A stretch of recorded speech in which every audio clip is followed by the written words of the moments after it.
How's it going, guys? Welcome to the Prince Charles Cinema. Come on. It's the weekend. Come on. It's not Monday yet. Have you guys had a good weekend?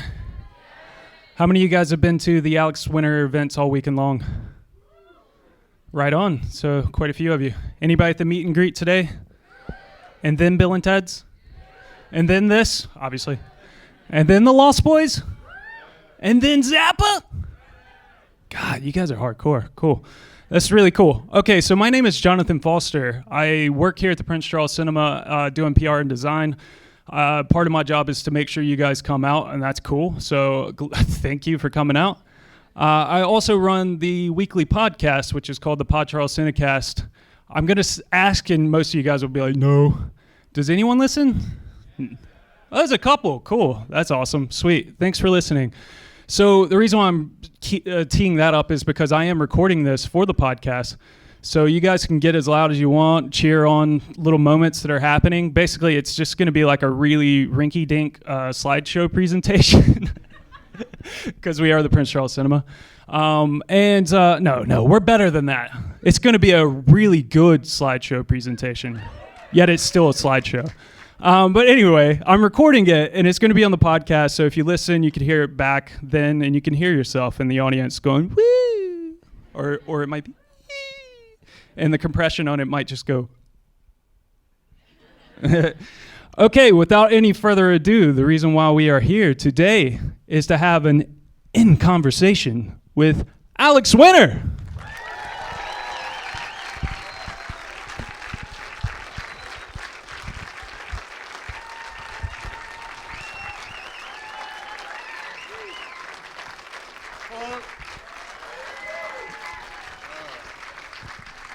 Howdy, Alex. I think I'm scared about this slideshow. Let me make sure your mic is actually on. How you guys doing? Here we go. I'm good now that I've eaten. 3 hours of signing stuff, I was a little incoherent by the end. Yeah, it's been a rough day for all of us because we just kind of, you guys even as well because you've been here and we've made you queue and wait in ages, but you guys are awesome, so thanks so much for being so nice and generous to us and not being too upset with us for making you go in and out. Hey, we were all in that together, yeah. Those of you that were in that room, so I am not complaining. Well, I'm complaining for all of us, actually. Yeah. I am complaining. I'm complaining to management from all of us. No, it's been an amazing weekend, and I'm hugely grateful to, we've been trying to organize this for a while, and going back to doing a big Zappa thing here, doing a big Bill and Ted thing here. That's like over 2 years ago. That all got kiboshed by COVID. Then we set this whole thing up. Then that got kiboshed by COVID. And then eventually we were just like, let's just do it because eventually I'll be so old I won't even be able to get on a plane anymore. So we just did it, and it's been amazing. Ed Solomon was here. We had Edgar Wright last night for Death Wish. Paul Davis has been doing the Lost Boys. It's been really, really fun.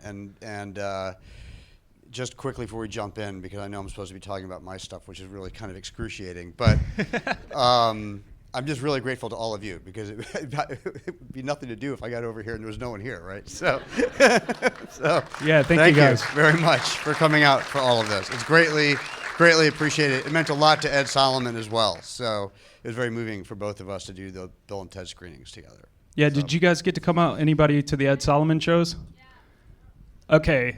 This is literally no offense to Ed Solomon, but you can tell he wrote Bill and Ted. He is so chill. He's so, the way he talks, it's just yeah. It's just you can see those characters coming out. Yeah.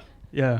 He's a really cool guy, super nice, and you've been super great to us, and I'm so happy to be a part of this and that we could do this finally. Like you said, it's been a long time coming, so this is great. So Alex is in the hot seat now.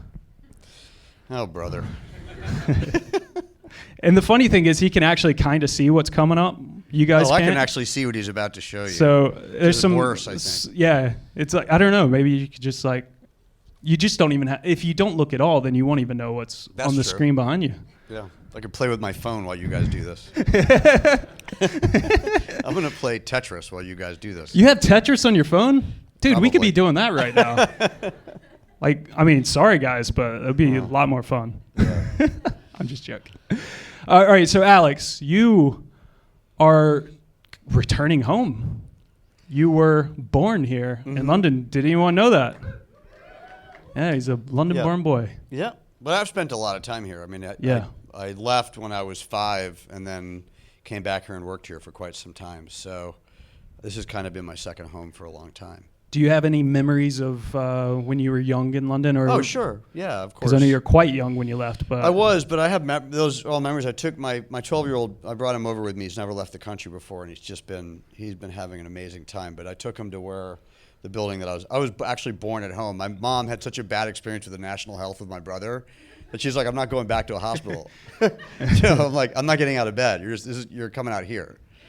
So I was born at home in sort of near Olympia, basically, up near that end of the world. And yeah, no, it's not fancy at all. So I took Jules over to that building, and I have a lot of memories of that. Sure. Nice. Yeah. Rapscallianism. Well, your early parents rapscallianism. Your parents were both dancers, right? They were, yeah. My mom came over from New York and founded a modern dance company here in the 60s, and my dad came from Australia and ended up in her company. And so they had that company for a while, and then we moved to the U.S., and she taught dance at a university. And my dad formed a dance company in the Midwest, which is still going to this day. So she had actually the first modern company in Europe. She was a Martha Graham trained dancer from New York, and was the sort of the founding modern company here. Nice.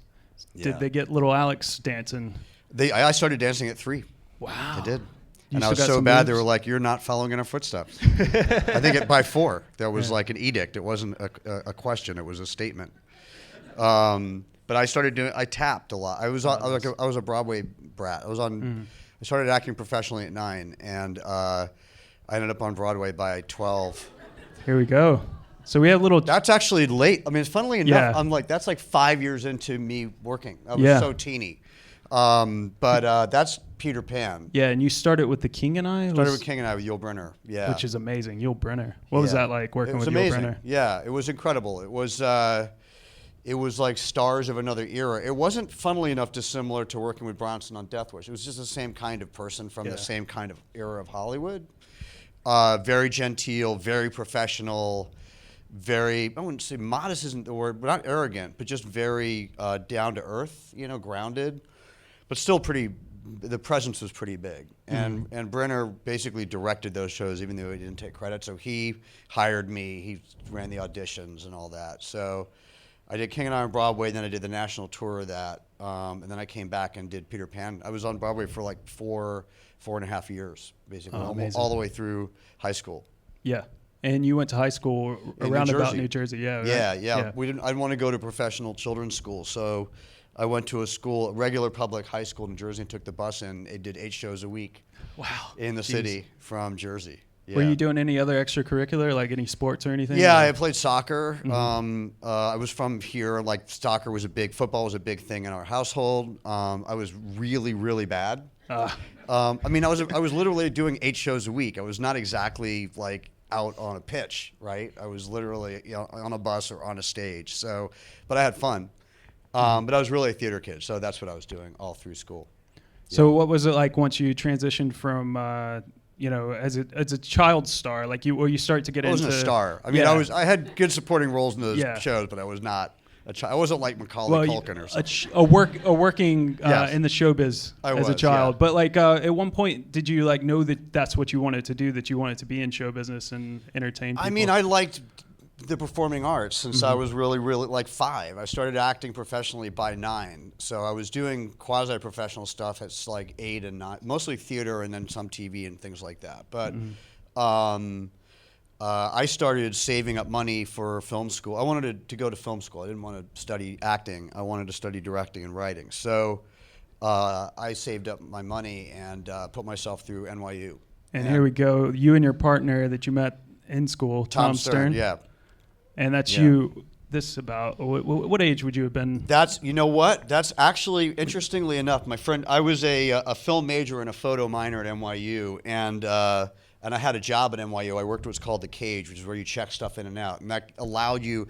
I mean, some kid was asking me earlier, like, how to be a director, Yeah. and I was just talking about how technology, for all of its flaws, allows pretty much, it kind of democratizes the ability to make movies, right? And at our age, in the early '80s, you know, we didn't have a lot of money. We didn't have any money, so it was really expensive to do anything. You know, film cameras. I had a Bolex that I'd bought, you know, wind-up Bolex. I was shooting everything off the Bolex. Film was expensive.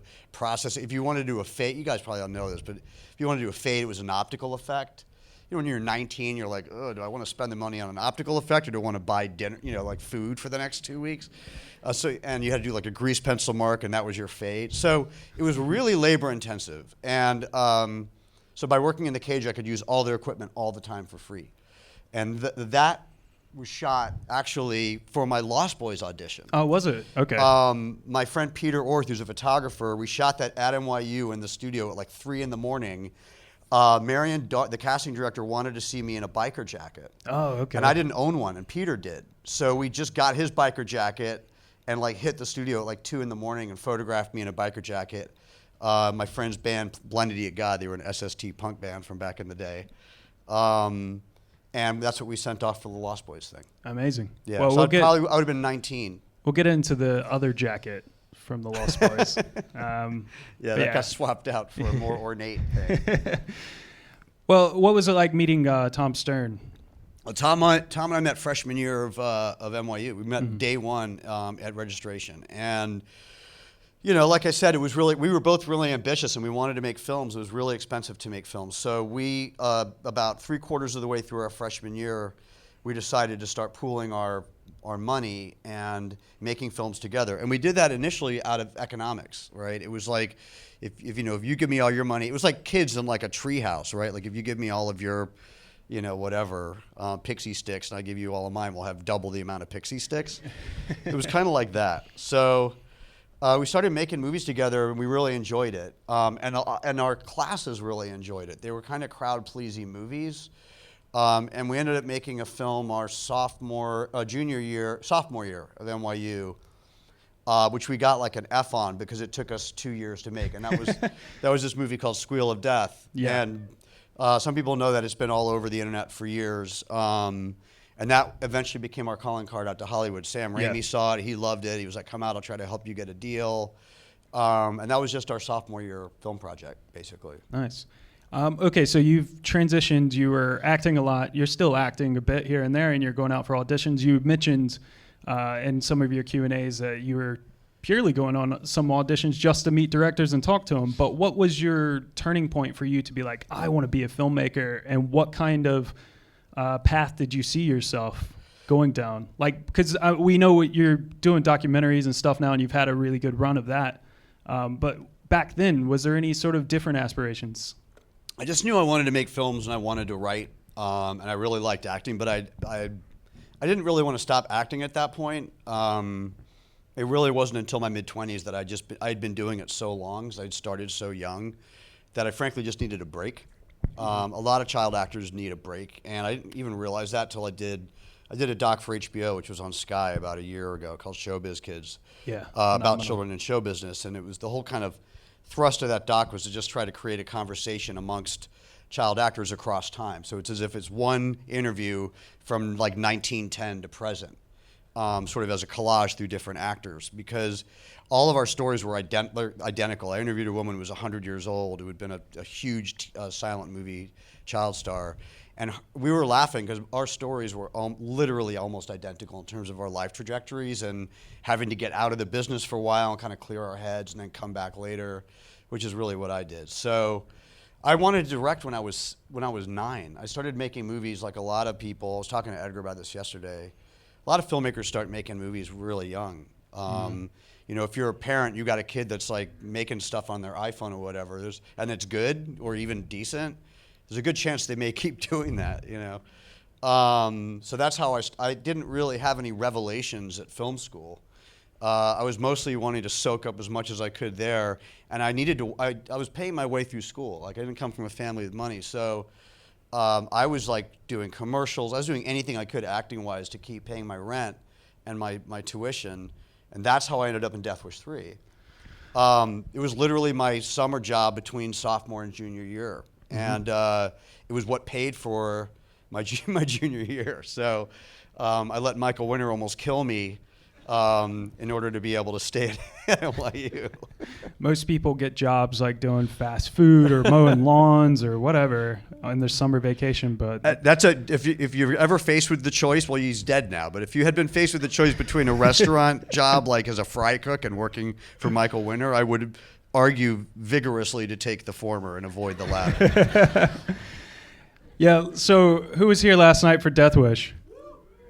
It was quite an experience. It was it really was fun. Edgar Wright moderated it. He knows the film really well, and he's been asking me to do a Q&A around it for a long time. And he said the only caveat is you have to actually sit with me and watch the movie. And I don't watch my own. I really don't watch my own films. It's not like false. I really just don't like watching them. So, and I've seen them a lot. By the time I've cut them, I've seen them so many times. But I did watch it, and I was like, oh, this is actually really good in a parodic, shambolic way. Yeah, including print breaking, because that's just what happens here sometimes. Yeah. But it was authentic, the whole experience.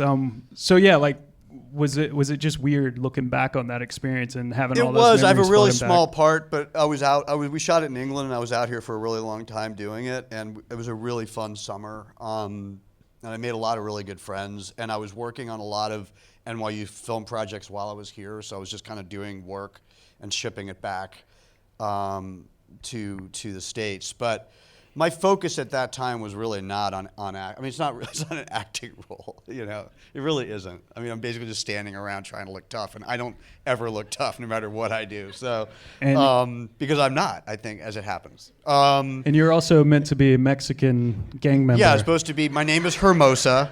And in the script description, I'm a wild-eyed Mexican, rabid, wild-eyed Mexican drug fiend. And I really couldn't really identify with too much of that from a method standpoint. But to be fair, I mean, look, I bag on Winter all the time. I mean, he had made movies that I really loved. He was not a terrible director. He was just a really crazy person. This is a terrible movie, so don't get me wrong. But he made some really great movies, and he did have talent, and he was really smart, and he was really knowledgeable. And there were things about working with him that were really satisfying. And so there was an element of it. I don't want to be so flippant that, to be 19 and working, there was John Stanton. There was a lot of really big crew people on that were I learned a lot from being on set. And even some stuff Michael did I learned from. So it was a really, if I was going to do a job, to be able to be on a movie set was pretty special. It then got completely blown away the following summer when I got Lost Boys, though, because that just elevated the game so intensely in terms of my education, because that was Michael Chapman who shot Raging Bull, and that was Bo Welch, and that was Joel, and it was Richard Donner, and it was like Harvey Bernhard who had produced Goonies, and this incredible cast. And again, I kind of had this small part. I had more to do, and I had to actually act. I had to figure out what I was doing with this character, but I really just kind of hung around that set soaking it up from a filmmaking standpoint. And that was like boot camp. These were like the best of the best of the best, basically. Yeah. I mean, what was Schumacher like? I mean, because that's just such an incredible... I don't think I would have acted again if it wasn't for Joel. Yeah. I really thought I was done, when I finished doing the Broadway stuff, and I was really just doing it for money through college. And Death Wish 3 was not an acting job. So,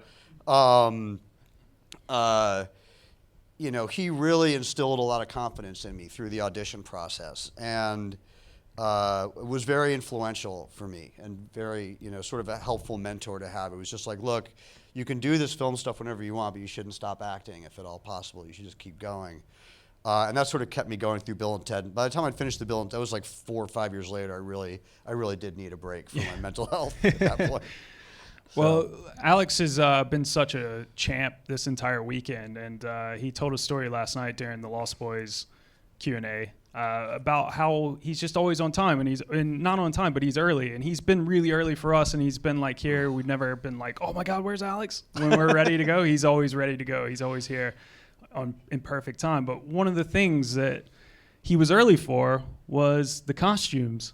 Right. And this is where this beautiful jacket, one of the coolest jackets Yeah. in cinema history. And also just like, I mean, like, I think about like, oh man, could you imagine like if Kiefer was upset about, but Well, Kiefer wanted to be in all black. I think that I was can't pretty imagine imperative. him. So, Like yeah. you can't imagine David without that cool duster anyway. Yeah. But you got in before the other guys, and look at this thing. They were all pretty pissed, I will say that. But, I mean, we were young, scrappy guys. I mean, we were all really close. We got close really fast on that movie, mostly the four of us, because we were together all the time, and Jason. But yeah, Susie Becker, who's a genius. I mean, Joel was a brilliant costumer in his own right. And he came out of the fashion world, and he had been Woody Allen's costume designer for all the great Woody Allen movies through the 70s, and then he started directing. So he had an extraordinary eye for fashion, for set design, for lighting. He just had like, he could have been directing opera in another era, basically. He just had a really impeccable taste in all those core departments. And so Susie Becker, he had really specific direction for her, and then said, just take that and go wild. And she's a very brilliant costume designer. She's married to Harold Becker, who's the great film director. And I got there early, and she was like, you're a lucky bastard because you can basically take whatever you want, and you're going to take that jacket because it's the coolest thing that I've ever made in my career. And I was like, you're damn right I'm taking that. So it was all laid out on the floor. All the clothes for Lost Boys were just laid out on the floor in her office, and she was just take whatever you want. Now, why that led me to take the assless chaps, I don't know. I actually thought about that last night. I was like, wait a minute, if this was actually all my decision, what the hell was I thinking? Maybe she foisted that on me. It was the 80s. Yeah, but I wasn't that guy. I mean, I was the guy in the punk rock T-shirt with the black leather. You know what I mean? Yeah. I was like a New York punk rock film student. I wasn't like a glam band dude. I was mortified when they put extensions on me, you know? Yeah, but you guys were hanging out and trying to just see. I mean, you were talking about like hanging out with like all the guys and just chasing girls and. Well, it was a summer time, being so. whatever, 20 years old in a giant, for me, a big Hollywood movie in Santa Cruz, going to bed at 7 in the morning and getting up at 8 or 9 at night every day, blankets taped over our window. We had to. We were you just were vampires? Yeah. I mean, we were shooting nights every night. We were on motorcycles up and down the boardwalk every night. And there was always a giant crowd out there. And we were young, scrappy guys. It was a really, really fun shoot. I mean, it was fairly debauched, but it was fun. It was the height of the 80s. It was kind of the apex of that really, of that crazy, crazy time before things really got dark, actually, and then sort of plateaued. I mean, I just feel like The Lost Boys is just such a pillar of 80s movie history. I mean, there's so many good movies from the 80s, but it's such an important piece of vampire history as well. It's just an incredible film. Joel Schumacher's amazing, and like you said, his costumes look brilliant. I don't even care if people want to hate on the bat nips. I'm a defender. I don't care. They're great. Give me more bat nips. That's what was missing from the most recent one. It needed more bat nips. It's 3 hours long and no bat nips. All right. Well, one last thing on The Lost Boys. I mean, I love the two Coreys, and I just wanted to hear any fun two Corey stories because I just imagine they were probably getting up to. I was about to tell someone, I realized people are filming this, and so it's going to end up. Turn on your the cameras internet. off. Right. What can I say that won't get me in trouble? Look, they were really young. They were really deer in the headlights. Yeah. They were really lovely. I was really worried about both of them. Yeah. Jameson was fine. He's still fine. I see him fairly regularly, and but they were clearly kind of in a very glaring spotlight. Mm-hmm. They were flying high on a trapeze without a net at a very young age, and I'd been on Broadway, I'd been Times Square at 13, 14, 15, height of the disco era, up until 4. I mean, I'd lived that, but I had parental supervision to a degree, but I was worried about him. I mean, I'd love to just be sort of whimsical and anecdotal, but I was kind of like the den dad on that shoot, and just kind of made sure they got to bed and that they were okay. And but I remember coming out of that. I think I flew back from Santa Cruz with Corey Feldman, and just had kind of the talk. You know what I mean? Just like, okay, I've been where you're at. Please be careful. you know? But there's only so much you can do. You know? Yeah. I mean, I wasn't his dad. So what happened to Haim is unbelievably tragic. And it's not altogether surprising, which makes it even more tragic. So, I mean, that was it. But we had a lot of laughs. We all got along great. Loved those guys. It was super fun. There were lots of goofy stories, but it was sort of, there was a bit of an overcast of concern on my part. Yeah.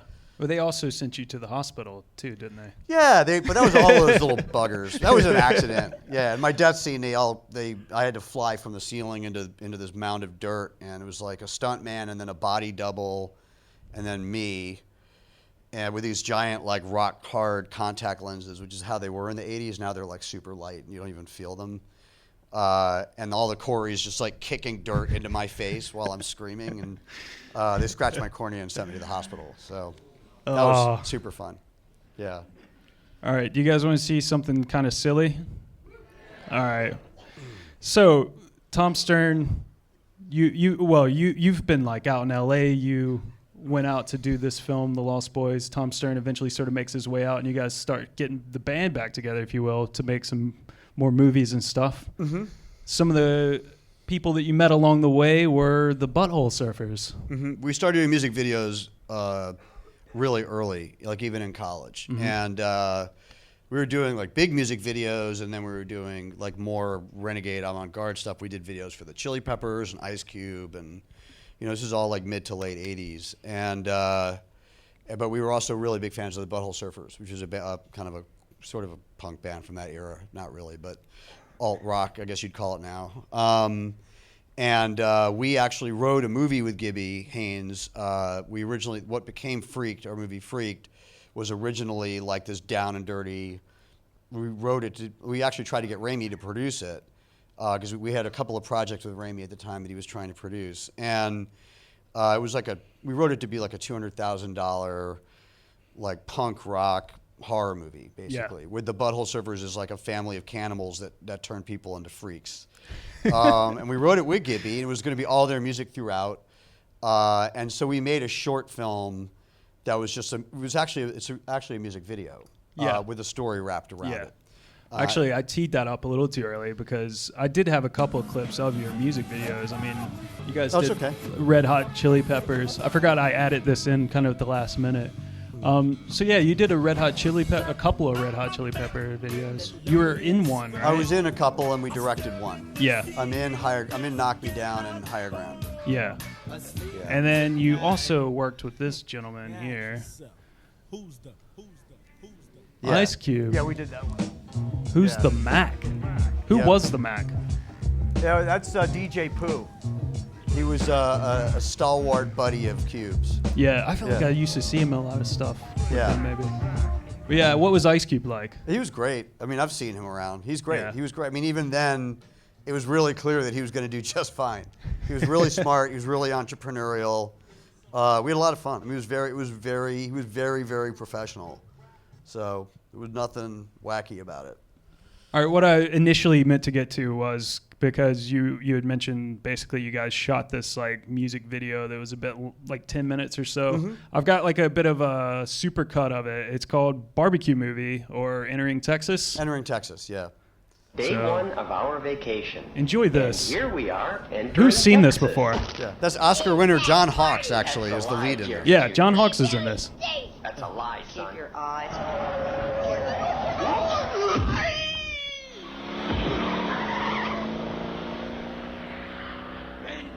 We made this for about $1.50 in Austin, Texas. That's John.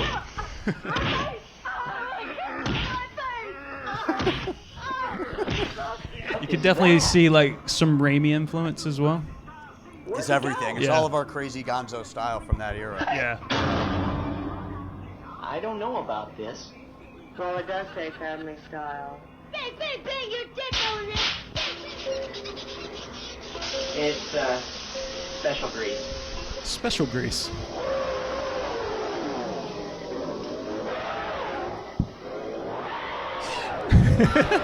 What were you guys thinking? We were young. It's still funny. Kings up in the bar. There's Gibby Haynes. Preparing your meat.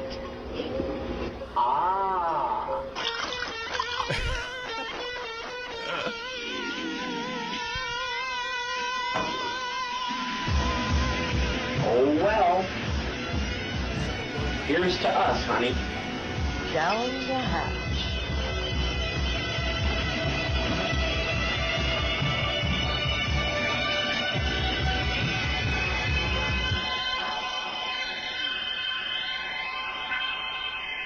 Here it comes. The General.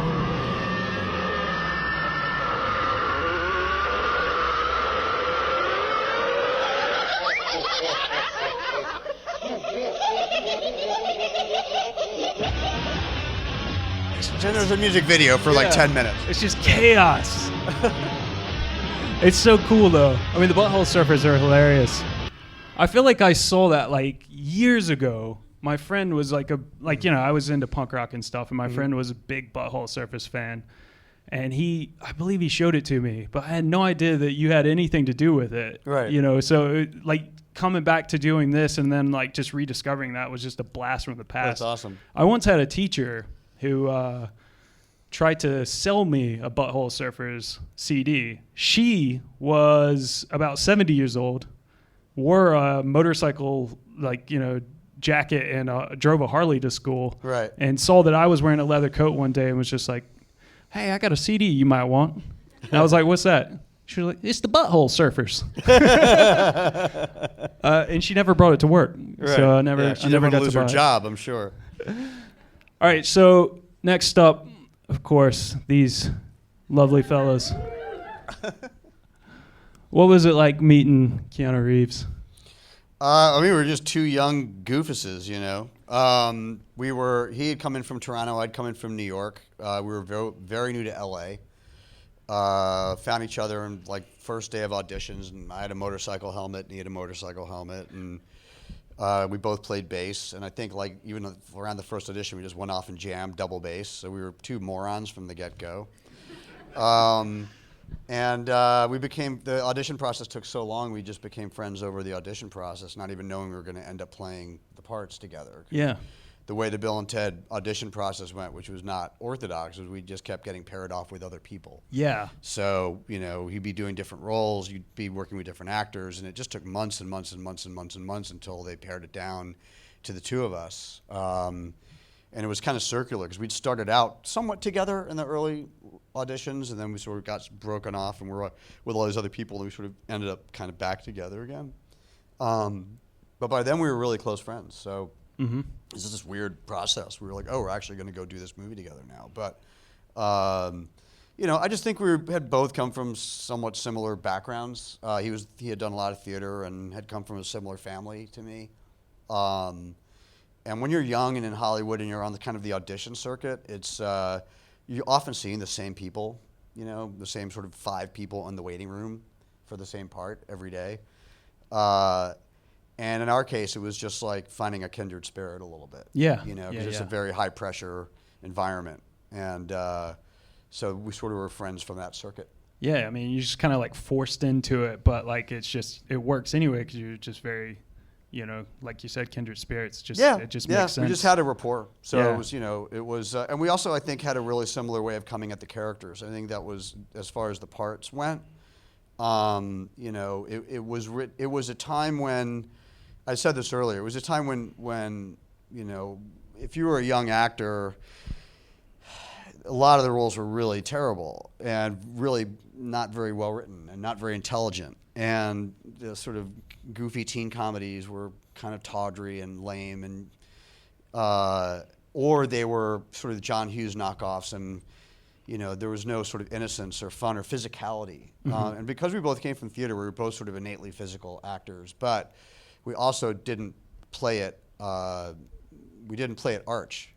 We just both took the guys really seriously. And played, and without conferring with each other, we just both came at them that way, and that's how we played them all the way through the series. Yeah, you know, we just believe that they're real, and you know we care about them, and it's not really a wink and a nod at the audience. So for the people who don't like Bill and Ted, that's probably what they. I mean, it's like there's no escape hatch like there is for like Wayne and Garth. You know, we're like they're just effing around. You know. It's like, no, if you don't like Bill and Ted, you're really not going to like Bill and Ted because we're just going to play that. We're going to commit like fully. So, and I get it. It's not for everybody. That's fine. Well, one of the people that you auditioned with prior to properly getting cast with Keanu was Pauly Shore. I mean, we auditioned with everybody. Honest to Yeah. God, it was every single young actor in town. So, I mean, sure, it was Pauly, but to be fair, it was really everybody. Yeah. You know, we knew Pauly was, his mom ran the Comedy Store, and he was sort of comedy royalty, to be honest Yeah. with you, and Hollywood royalty. But yeah, we did it with Pauly, and then, you know, Pauly had kind of his shtick that he was developing, which seems similar in some ways, is actually very, very different. Yeah. But yeah, we auditioned for, I mean, it was with everybody. You can find the video. I don't have it queued up, but you can find a video of Alex and Pauly together. It's pretty fun to watch because like you said, it does seem like Pauly's just starting to get that, like, hey, Yeah. like, you know, like, hey, buddy sort of character. I don't know if many of you guys know Pauly Shore. I know it doesn't always translate over here, but I'm from America as well, if you can't tell. And, you know, Son-in-Law is a big deal. And a lot of his other films. But here's some like photos that you found recently and shared on Twitter from your private archive. They're pretty cool. What was it like working with George Carlin? It was amazing. You know, I had worked with some pretty big stars in theater by then, so I wasn't easily starstruck. Yeah. And I was like a tongue-chewing gimp around George because he was really kind of beyond a star. He was like this, you know, if you grew up in the 70s in the States especially, he was like this giant, right? He was like a philosophical giant. Yeah. So it wasn't like meeting another actor. It was like meeting this giant guy, you know, who had done the 7 Dirty Words and like all these, like you knew all of his records by heart. It's like Richard Pryor or someone who you just knew all of it, right? You need like you meet someone and you feel like you have their entire catalog in your head, like photoreal. And we had, you know, Bill and Ted was a little bitty movie made by very young people who had no power, and nobody had any confidence in that film, and no one cared about it. And the names that were getting floated around for Rufus were really terrible. And Keanu and I were really getting nervous because we were well into shooting when they hired George. And every week they'd come up with some other horrendous Rufus idea. We'd be like, oh God, you know, this movie's going down in flames. And then there's George Carlin suddenly shows up. Yeah. We're like, holy shit, you know, wow, now our game has got to get good. You know, that's how we felt. It's like we had to kind of get up to George's level. And he was very modest. He'd only acted in one very small part before that. He was not an actor. He admittedly wasn't an actor. He was like, I'm here to learn. I want to do more acting. I want to sort of see how it works. So he was very curious and very modest. And very gentle, you know, kind of the inverse of his stage persona. Yeah, which is just really intense. Yeah, but he's not. I mean, there's an intensity to George. There always was, but it wasn't like, you know, I'd met Robin Williams or Jonathan Winters or people like that, and they were identical off stage. Yeah. You know, Williams was just like all go. And George was super quiet, very reserved, very gentle. just one of those people that can just turn it on. Yeah. Yeah. Yeah. That's really cool. But you clarified something earlier about like Rufus' character, because I was going to ask you about it, but you actually did say it in the earlier Q&A about the 28-year-old version of a Rufus that was in the original script. It was going to be just a bro who was yeah, it's like a dude who never got out of high school, driving like a around in a 28-year-old Chevy. high school senior, basically. Yeah. You know, who drove a van, and the van went through time. And the script was called Bill and Ted's Time Van. It was not called that by the time it got to me.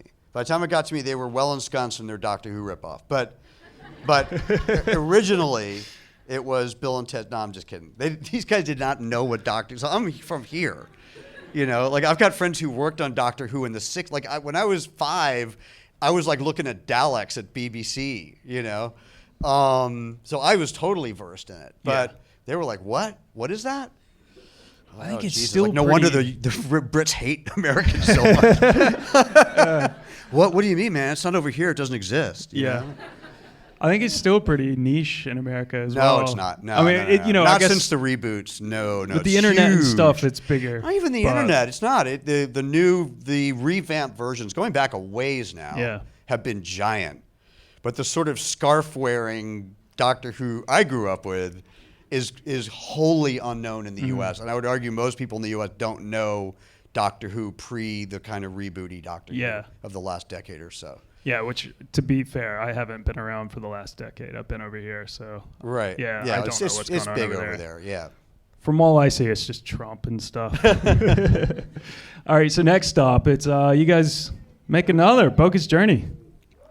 Yeah, so, and all this time I'm directing. Like, this is when we started doing music videos. Tom and I had a show on MTV called The Idiot Box that John was also in, John Hawkes, and a bunch of great actors. And so we were doing kind of our own thing, filmmaker-wise, by then. And I didn't think we were going to make another Bill and Ted, because Bill and Ted 1 got scrapped, then ended up on a shelf, and we were told it was not going to ever get released, and it was done. It was over.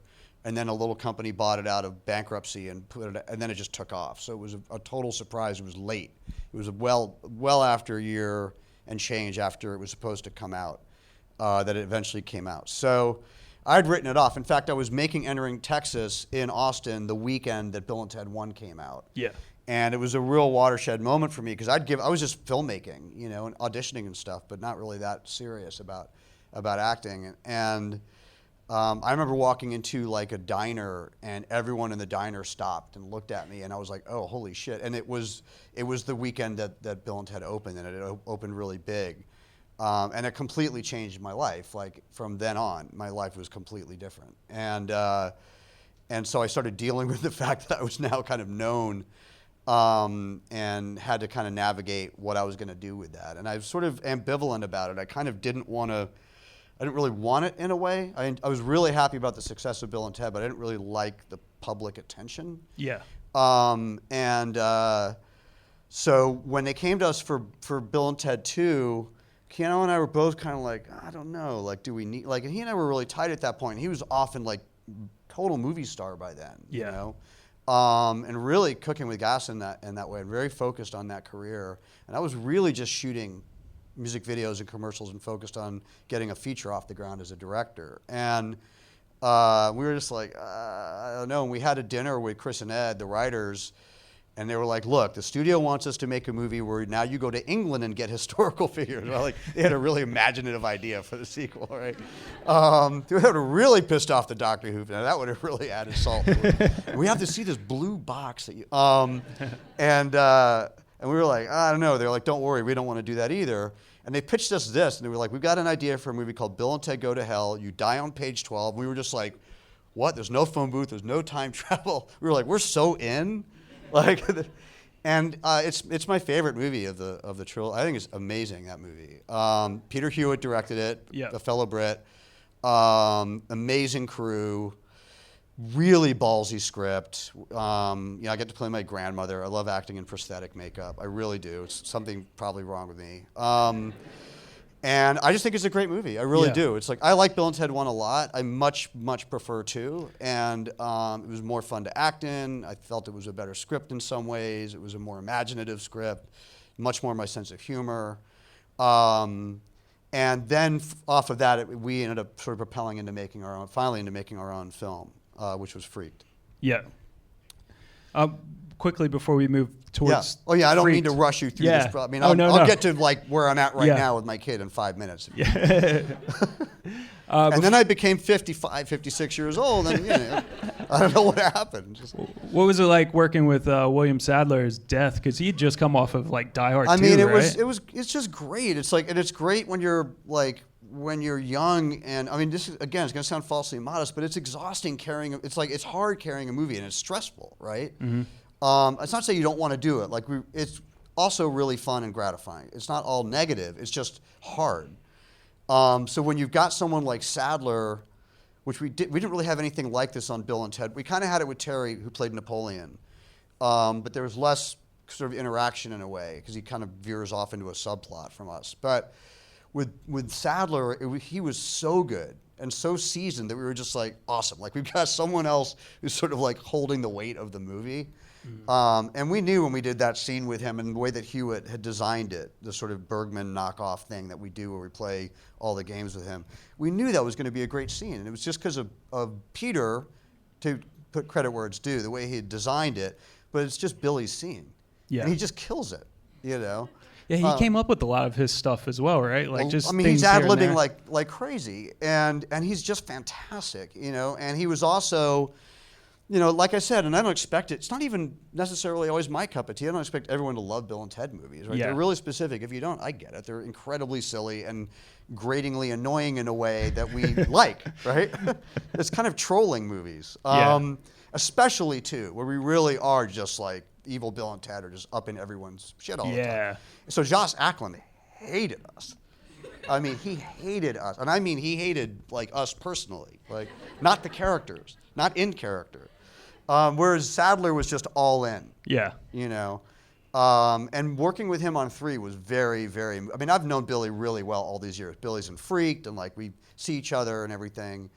But to have Bill and Ted and Death reunite, it was really, really great. I mean, it was like really the incredible highlight. to see. Just the whole shoot. Took us several days to knock that sequence out, and it was like, just the rest of the crew could care less. Like they were there to work, which is fine. They should be, but like.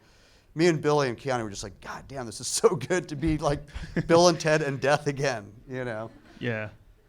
All right, well, you mentioned Squill of Death and how that kind of was, you guys made it while you were still in school. Yeah. And you and Tom Stern had gotten it onto cable TV, and that's where it caught the eyes of the legendary director, Sam Raimi. And then you mentioned that you were able to, develop a couple of projects. Not all of them came through, but one thing that did come through was the MTV series Idiot Box, which is here a little bit of I'm Alex Winter, and I'm trailer starting for. this wacky new comedy series called The Idiot Box. There's 3 good reasons why you Lee gotta watch Ehrenberg this there as show. the clown? 1, it's totally different. 2, it's really funny, huh? And 3, if you don't, this clown's gonna drive over my head. Hey, $20 is $20. Ah! Please, folks, don't miss The Idiot Box. Hey! Hey! Hey! Oh! Watch The Idiot Box, folks, because Alex would have wanted it that way. All right, so really quick on the Idiot Box. So Bill and Ted did really well, and MTV called me in and asked me if I would guest VJ the entire afternoon slot as Bill. To which I said, no effing way.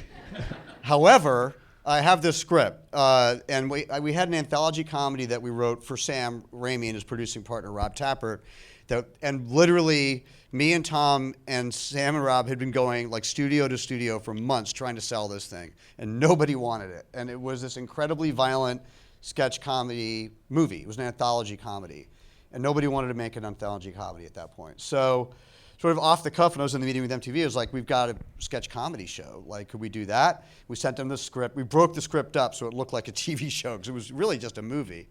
And they were like, sure, we're going to basically pay you nothing. I mean, or like next to nothing. But you can do whatever you want. We're new in the live action space. So it was very violent, very off the wall, and eventually became our first feature film, which was Freaked, which was like made by all of the same cast and writers. So that's what we did after Bill and Ted 2. I kind of wanted to wind the acting down and focus on directing for a while, and so I ended up playing the main character, which is kind of the throwaway role, funnily enough. The real role is Randy Quaid's role of Elijah. He's amazing in it. But it was really a great experience. We got to do pretty much whatever we wanted and made this big, crazy cult movie. Yeah. It's certainly like just one of the weirdest movies, but it's really cool. I mean, I think it's just like it's just like chaos, but like almost this weird controlled chaos, but it's just really cool. Everything just is so like just real about it, because there's so much practical effects in it, so many crazy costumes and special effects and makeup and all that. It's just things you don't really see anymore. Yeah, it was like an attempt to put Looney Tunes or Max Fleischer or Zap Comics or the weirder end of Mad Magazine on celluloid, basically. Yeah. And it also has one of the craziest casts. Yeah. So we have Brooke Shields, Mr. T, and Bobcat Goldthwait there. As a sock. Yeah, he's as the a sock. Has everyone seen that, or has anyone not seen it? It's hard to see. So yeah, Keanu's the dog boy. Yeah. He's covered in hair. Ortiz the dog boy. Yep. Yeah, and then I have this insane makeup on, which was done by Bill Corso, who Kevin Yeager, who did the granny makeup for Bill and Ted 2, and Bill Corso, who did that, both did the makeup for Bill and Ted 3. And they're two of the greatest makeup effects designers in history, really. I mean, Bill is an Academy Award-winning guy, and we worked together quite closely. But that makeup is absolutely groundbreaking, what he did. How long did that take to get on? It took about 5 to 6 hours to put on and about 2 hours to take off. And keep in mind, I was co-directing. Yeah. So the schedule was crazy. And I was not getting any sleep at all. It was all done on sound stages. We built these big sets. Catherine Hardwick, who went on to direct Twilight, was our production designer. We had a really great crew. And eventually I started sleeping in it so that I could save time, which was really a trip driving to work. It's freaking out people on the motorway. Yeah, pretty much. All right, well, we're going to start wrapping up here, and then we'll try to get into some audience questions. But, like, of course, you've had, like, this crazy career before, and now you basically just turned largely to directing. Yeah. And you got to make Fever with Henry Thomas and Terry Hatcher and Bill Duke. Yep. And we got to show it. I don't know if anyone was here for Fever. I was a couple of people. But, yeah, unfortunately, it did. The DCB had a problem. Died. Yeah, but they're going to show it again. But, yeah, we're going to try to get it in the program again. Yeah. So keep an eye out. But then you largely went into directing, well, if you could see from here, there's 1999, and then there's this long gap. But you were very busy. You were on TV doing stuff like working behind the scenes. You did some, like, what's Martin here? Did you make it? There you are. Hey, so the gap was here. So basically after I finished Freaked, I didn't want to act anymore, and it was really hard to not act if I was living in LA, because everyone there, all my reps there wanted me to act. So I left, and I moved to New York, and I co-founded a production company here in London, right down the street. And I shot commercials out of the UK for that whole period. And I really just wanted it to get sharp. I had spent so much time in front of the camera and so much less time than I wanted to behind the camera since I'd gotten out of film school. I just wanted to shoot. And I also wanted to kind of get away from, I'd been in the industry nonstop since I was 10 years old. And now that I'm a dad, I'm like, that's just not healthy, right? But I knew, thankfully, internally that it wasn't healthy. You know, I talked before about like what happened to Corey Haim. I had a lot of friends who went down in flames around that time, who had started really young. I really did not want to do that. So I got out, and I left LA, and I got out of the industry. I actually fired my acting agents. And I got rid of all my reps, who I'm still on really good terms with all those folks. My acting manager I've had since I was 17 years old. But I sort of bounced between New York and London for years, and I just shot. I mean, you and I shot tons of stuff together. So, and I was shooting for the European market. So we were shooting all over the world. Largely, you know, I did National Lottery, I did Weetabix. I mean, I did tons of commercials here. And it was absolutely amazing. I was born here, I'm a British citizen. It's always been kind of a second home to me. The crews in this country are incredible. I came over here, I was doing music videos, and I came over here in the early 90s to do a Ronnie Jordan video that we shot in Café de Paris. I was talking to Edgar Wright about this last night. And I've been working for years by then as a director doing music videos, and I was, this is no smoke. It like caused me to move. The crews were so infinitely better in London than any crew I'd ever worked with that I was like, oh, I'm just going to come here and learn. And the other thing about advertising in that era, and I think it's similar here still, the U.S. was not like this at all. It was very filmmaker driven. So if you did a commercial in those days, they brought you on in prep. Sometimes you were helping to write them. You were directing them. Then you were on through all the post. Whereas in America, it'd be like, here's the storyboards. I'll see you on set. Now go away. You're not even in edit. So it was like a boot camp for me. I really just didn't want to do anything other than A, have some time away from the business, and B, shoot as much as I could and learn as much as I could. And it was a really fertile period. And I made some really great relationships. And I then converted. By then I kind of knew a lot more about my voice and what I wanted to do, and I realized I was really interested in topical stories about what's going on in the world right now. And I wrote a movie about Napster for Paramount Studios around the time I was doing these commercials.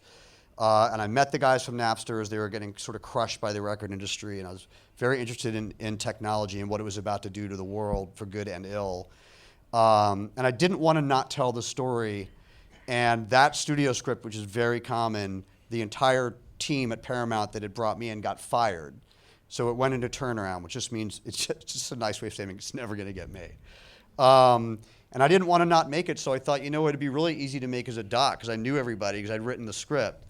And I got downloaded off the ground. I was so happy with the way that turned out. I just kept making docs, and I basically created a production company around documentary films. And so no matter what else I'm doing, because I'm starting to act again, like I'm doing a couple of movies this summer as an actor, but now I'm making usually 1 to 2 docs a year, and I've been doing that for like 11, 12 years now. Yeah, and speaking of which, in one of the most recent years, we had 2 come out with Zappa and Showbiz Kids, which you previously mentioned, which are both great. I mean, we're going to show Zappa tonight. If anyone doesn't have a ticket, you still have a chance to come see it for the first time on the big screen, or at least here in the UK. It was at the Barbican. The Barbican did a screening a few weeks ago, but it's not easy, because of COVID, it's not easy to see theatrically. So, but it's on the BBC player. It's been, they did a big push for it. It's very easy to see in the UK. Yeah. So it's still on the player. Showbiz Kids is also great as well. It's got a great soundtrack as well with Jeff Tweedy. It's all Jeff Tweedy. Yeah, it's all Jeff Tweedy originals. Yeah. Yeah. I've stumbled across Jeff Tweedy. I obviously knew Wilco, but stumbled across him at a festival that I was at, the End of the Road Festival, and they have a secret stage. And we were running the cinema tent there one year, and he was playing, and we'd walk from the cinema through the woods to the bigger stages, and he was just out in the middle of the woods playing on a stage. Yeah. And we went and just saw him, and I fell in love with his music. He's one of the greatest songwriting talents that we have right now. And it was really great because my son goes to art school in Chicago, and they're based in Chicago. So when I went there to score, we all went over, and they're just amazing guys. So, well, we're wrapping up here because also last year you were very busy, the last couple of years. All right. Here we go. The band's back together. Yeah. Yeah. Well, they never broke up. They were just still trucking, Bill and Ted. What was it like that story coming to your guys' way? I know you were going for a long time. I'll make it quick. It's a long story because it took 15 years to make. We didn't want to make a second one. We really didn't want to make a third one, right? So, and Keanu and I are really close. He's sort of like a brother to me, basically. And so I sort of track what he's doing. He tracks what I'm doing. He narrated a documentary for me a few years ago, and we're working on a documentary together right now. But we hadn't acted together since Freaked, actually. After Bogus Journey, we did Freaked together. But and we've always been trying to think of what we could do. And he knew that I started training for acting again about 10 years ago, sort of thinking I would start to kind of come adding some of that back into my life. So I needed to get good again. So. Or good for me, don't worry. I don't mean good. I mean good. So the writers pitched us this take over dinner at my house. We were just hanging out because we're all friends. And we were like, oh, this is actually, it's a really, really good idea. Because it allowed us to be 50-some-odd-year-old guys whose lives didn't go where they thought. I mean, it just let Bill and Ted have an actual adult path. Yeah. It wasn't sort of baking us in lucite like a lot of sequels would do. Here they are again, 25 years later, and they're exactly the same. We're like, no, we don't want to do that, right? And the writers didn't want to do that at all. That would be horrible. So we just thought the idea had legs, but then they went and wrote a script which was really, really good, and just nobody wanted to make it. Nobody wanted to make it, and well over a decade went by before, and they kept working on the script and actually making it better and better and better, which was a good thing because it's a complicated movie. And then I think I said this earlier at the Bill and Ted screening, but then the fans they caught wind that we were trying to make it, and everyone got very vocal, very vocal. And MGM eventually came to us and they're like, look, there's this huge demand for your movie. We're like, no shit. We've been telling you this for a dozen years, because we know we have a big fan base, right? Yeah. And we tried to explain this to them, and they're like, yeah, not just U.S., international, we told you when we first came in 2009, right? Yeah. And then they got really behind. Now they were great. I mean, they did a great job promoting it. It was super fun to make. It was not, we weren't cavalier. I mean, I worked really hard to figure out how to come back to this guy. And so did Keanu. And we were not like cocky thinking this was going to be a walk in the park and we were just going to go out and nail these guys. We had to really wrap our heads around it. And we had really specific ideas about how they were going to co-function. And we knew that some of those ideas might not even please the fans. Like, we weren't going to be exactly like we were. Maybe they'd be like, oh, well, where's this attitude? Or where's that, mannerism? And it's like, we just sort of committed to playing them a really specific way. And we let Ted be sad, which I thought was really ballsy. Yeah. And we just committed to it and said, screw it. Like, if people don't like, we're going to make something we think is fan service. Like, we didn't want to like thumb our nose at the fans, right? We made what we thought was really kind of a heart of Bill and Ted movie. And then on top of that, we didn't take take the movies too seriously. We weren't thinking we were making like a masterpiece or anything. Yeah, well, it's just like the story though. Like, from the beginning, Bill and Ted were basically just I don't know, just floored with so much pressure of being the duo ridiculous to unite amount of the pressure. harmony. Yeah, you have to save all of space-time. Yeah. And you can't play. You can. We learned to play, but it's like it's all been kind of bestowed upon us. Yeah. But this is such a realistic outcome for anyone to like see themselves in, that like, oh, you had so much potential, but you actually just didn't meet it. It just like it. Yeah. And not only that, but it's okay. Yeah. That's what I love about what they wrote. Those guys are so damn good. But then they had some help as well. Yeah. But then we got like, it's not to be mawkish, but like being back on the set with Amy Stock and Hal Landon, that's Ted's dad, and Billy, and a bunch of people behind the camera came back, Kevin Yeager, and a bunch of folks who worked on the first two came back, same producers and other people. It was pretty, and we're all like, a lot of us are friends, and like, it's sort of the nicer end of the entertainment team. They're all really nice people. It was very heartwarming for everybody. It was a really kind of love-in shoot, which was sweet. It was hot as hell. It was New Orleans in the heat of summer. Yeah, in full prosthetics. Where do you guys see like the future of Bill and Ted now that there's daughters involved? We don't. We never do. We really don't do these movies. We're not. They're not studio movies. So there's never anyone on set going, "Hey, now when we do the Mattel toys and when we do 8, 9, 10, there's no BTU, right?" There's no universe, right? There could be. There is, obviously, in terms of what the guys have written and what we've done, but each one is a dogfight. Like, making each one of these movies was a dogfight. There was no like, okay, let's roll into blah, blah, blah. Would we come back? Our attitude is always the same. We like working together a lot. It's a lot of fun, and we laugh a lot, and we have a physical rapport that is very easy for both of us, that we just fall into in a way. It would have to be the same kind of thing. It would have to be a special enough idea that merits being done, even if it's small. And I don't mean grandiose or thematically important or anything. Just like a good movie. Like, we'd have to know we could make a good movie. Yeah. Well, if you guys ever get that idea, who to hit the groundswell. We'll start it here, get the groundswell going. Yeah, there are ideas. Everybody wants to see some more because we love you guys. All right. Well, that's it for that bit. We have a couple of minutes left if you want to take a couple of questions, if anybody's got any questions at all. I was going to say, are you still surprised at sort of the life that Bill and Ted and the Lost Boys have had, that they're still so incredibly popular now? It's weird because I don't think about it because it's just me, and I had a fairly small part in Lost Boys that was a huge part of my life. So I was, it was a year of shooting, so it wasn't like a quick moment in my life. I just have kind of a small part, right? But it's weird when it's you because I've only made so many movies, and a couple of them have really had legs in ways that you don't feel personally like you have gratitude, but you don't feel like, well, I did that, right? You don't. It's kind of detached from you in a way because it takes a life of its own. But then I have other actors, friends who've done films that haven't done that in that way or in other ways, right? So yes, the short answer is as I've gotten older, I do realize how unique that is to be part of a couple of projects that have had that kind of longevity.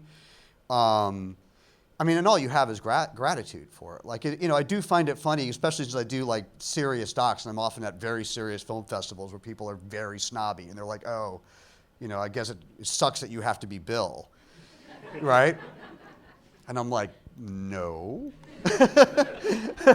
Like, it doesn't suck that I'm Bill, And so even like for Keanu too, it's like, with all the other stuff he's done, and for Ed, like we laugh about it, like, height of Matrix, like Keanu would go to Korea and they'd be all there for Ted, and he would just laugh, or the Wachowski would be like, what the fuck, So it's like, it's followed all of us around. And I'd say especially Bill and Ted, right? Because Lost Boys I think it's a really good movie. It's not necessarily the kind of movie I would normally have gone to see at that age. But it was a big Hollywood movie that had an enormous market push and had a lot of A-list talent behind it. And Bill and Ted is all underdog, So it's really like, no lie, it's really the fans. Like, the fans have kind of breathed this life into it. And that I'm really proud of, because then you feel like you're part of a collective. You know what I mean? You don't feel so much like your studio product that could kind of ram down everybody's throat. And Lost Boys quality, like Joel had, I love him, I really do. But Bill and Ted really was like the little train that was not supposed to, but the fans kind of made it, And so I think for Keanu too, like when we're out together and like we're never like, oh no, we don't want to, It's like, it's really cool when you have this thing that has this kind of international appeal in this kind of slightly off-kilter way, right? We're not Marvel or anything like that. I think that's really sweet. And my kids they think it's hilarious. Like wherever we go, people are running up to me, and well before we did 3, right? And nothing really changed for 3. Like I've been Bill, that's what I was saying about doing the Butthole thing. I've been Bill since 1988 or 89, nonstop, every day, wherever I go. So, All right, we can get maybe 2 more. Okay.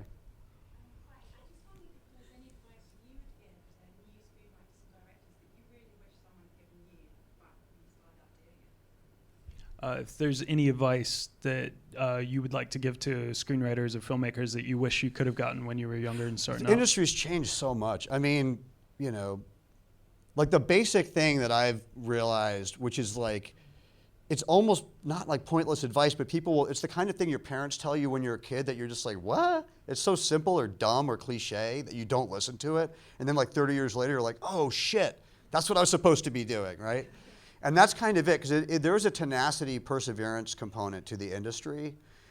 And it's not just about never giving up, which is a big part of it, but the more you work, the better you do tend to get.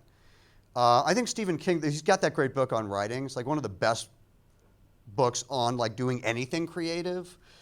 And he talks about that, of just like, look, he's like, I wasn't Updike. I just worked all the time.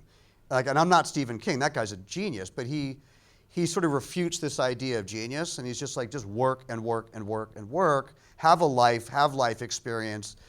I think that I was really nervous when I left the industry in 93, because everyone told me I was making a terrible decision. And so I would look back now and go, you totally did the right thing. I went and had a kid, I had a life, I got out of the industry, I wasn't just like trying to think about my next movie all the time. And so by the time I got back, I was really grounded, and I was also gotten way better because I'd just done so much work. And, so I think not being afraid of failure and just really working and not quitting. Most of the people that I know, really truly, most people I know that have not succeeded, they categorically quit. At some point, they just stop. And you can't. You're not going to succeed if you stop. All right, one more. Who wants it? All right, I'll give it. You guys both have had your hand up. Go ahead. I guess obviously, you started in, Death 3, you and Keanu like each other, there's all these John Wick films, would you ever see yourself sort of going toe-to-toe with Keanu in the John Wick world? Ooh. Go toe-to-toe with Keanu in the John Wick world? Look at me. I mean, sure. Like I would be like the cold open. I'd be like the beginning of Law and Order, where like someone shows up and you realize they're going to be dead within 15 seconds, and then the whole rest of it's going to be about who killed them. I'd be that guy. Yeah. Given the obvious longevity of success of Lost Boys and Bill and Ted,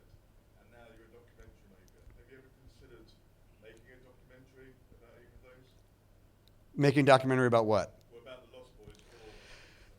I don't think so. I think I'm too close to it. I mean, someone did ask me if I wanted to sort of like do a doc on Bill and Ted while we were making Bill and Ted, and I said no. I mean, it's just too. The thing about acting that I love is that the mistake people always make when you go from acting to directing is like, oh, you want to be in control, right? Directing, you have no control. Acting, you have all the control. So I never like. That's why I didn't even like directing and acting very much, because the hats are so different. And directing is something I really truly love, but it's largely a managerial job, right? You're delegating and managing to other people, and a lot of your talent is making sure those people are very good. Whereas acting, you're in your own terrarium, and and in the trenches with other actors, but you have complete control. So I never like being like I said that to Dean. Like they talked about me directing Bill and Ted 3 at one point early on. I was like, absolutely not. I want to show up and be Bill. I don't want to do anything else. I want to just think Bill for 5 months, which is really insane if you think about Bill. But you get my point. So, all right, I'm going to let you go. There was one other person who had their hand up. I felt bad. Yeah, sorry. Just. Oh.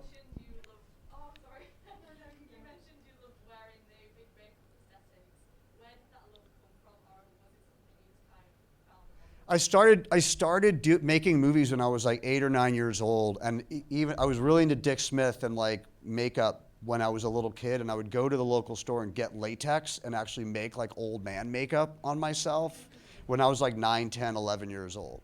So I am the prosthetics guy's wet dream.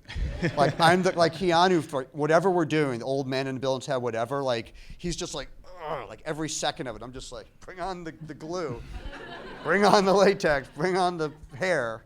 I'm going to do a movie this summer, at the end of the summer, where I'm unrecognizably buried in prosthetics. And I'm really looking forward to that. So, all right, I think we have to wrap it up. Yeah, we got to wrap up. Sorry, guys, but thank you so much for coming out, and thank you so much, Alex Winter. Thank you. Thank you so much.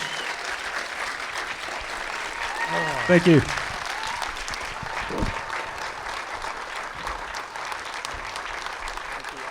Yeah, thanks, man.